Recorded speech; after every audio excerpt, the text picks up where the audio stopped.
An observation and an explanation by Desmond Morris. Hindi सारांश। हमें उन एक या दो बिंदुओं का आकलन करना है कि एक माँ अपने बच्चे के प्रति किस प्रकार व्यवहार करती है। दुलार, आलिंगन एवं स्वच्छता पर कोई टिप्पणी नहीं करती है। ये देखना महत्वपूर्ण है कि एक माँ अपने बच्चे को अपने शरीर पर किस प्रकार लेती है। एक सावधानीपूर्ण अमेरिकी अध्ययन ये स्पष्ट करता है कि 80% माताएं अपने बच्चों को बाईं गोद में लेती हैं। वे अपने शरीर के बाएं भाग में उन्हें रखती हैं। इस पसंदगी का महत्व जनसंख्या के दाहिने हाथ के प्रभाव को व्यक्त करता है। माताएं अपने बच्चों को बाईं ओर लेती हैं तथा दाहिना प्रभावी हाथ दूसरे कार्यों के लिए मुक्त रखती हैं। बाएं और दाएं हाथ की महिलाओं में थोड़ा अंतर है, लेकिन अधिक नहीं होता, ताकि उसके विषय में व्याख्या की जा सके। 83% दाहिने हाथ का प्रयोग करने वाली महिलाएं बाईं ओर अपने बच्चों को लेती हैं, लेकिन बाएं हाथ वाली 78% महिलाएं भी ऐसा ही करती हैं। केवल 22% बाएं हाथ का प्रयोग करने वाली महिलाएं अपना प्रभावी हाथ दूसरे कार्यों के लिए मुक्त रखती हैं। माता के शरीर में हृदय बाईं ओर होता है। उसके हृदय की धड़कन महत्वपूर्ण है। माँ के शरीर के अंदर के अपने अस्तित्व में जीव उसके हृदय की धड़कन की आवाज़ को सुनने का अभ्यास हो जाता है। चूँकि शिशु को बाहर के नए, विचित्र और भयावह संसार में धकेल दिया जाता है, जन्म के बाद ये परिचित आवाज़ शिशु को शांति प्रदान करती है।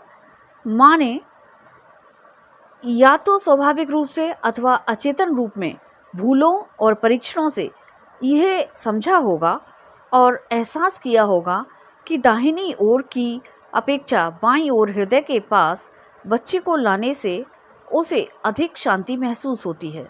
यह गणना काल्पनिक सी, दूर की कौड़ी जैसी लग सकती है, लेकिन बहुत से परीक्षणों एवं आकलनों ने ये सिद्ध कर दिया है कि यह व्याख्या सत्य है। आकलन ये स्पष्ट करते हैं कि बच्चे हृदय की धड़कन न सुन पाने पर 60% समय में रोते रहते हैं। हृदय की धड़कन सुनकर बच्चे तुरंत गहरी नींद में सो जाते हैं। हृदय की धड़कन की आवाज़ शांत करने की शक्तिशाली प्रेरक है। मैडोना और बच्चे के 446 चित्रों में 373 में बच्चे को बाईं ओर दिखलाया गया है। सामान लेकर चलने वाली महिलाओं के भी आकलन किए गए हैं, जिनमें 50% बाएं और 50% दाएं हाथ में सामान लेकर चलने के प्रमाण मिले हैं। हृदय की प्रभावात्मकता के अन्य संभावित परिणाम हैं।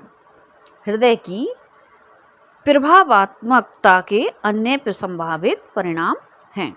प्रेम की भावनाएं मस्तिष्क की अपेक्षा हृदय में अधिक स्थित हैं।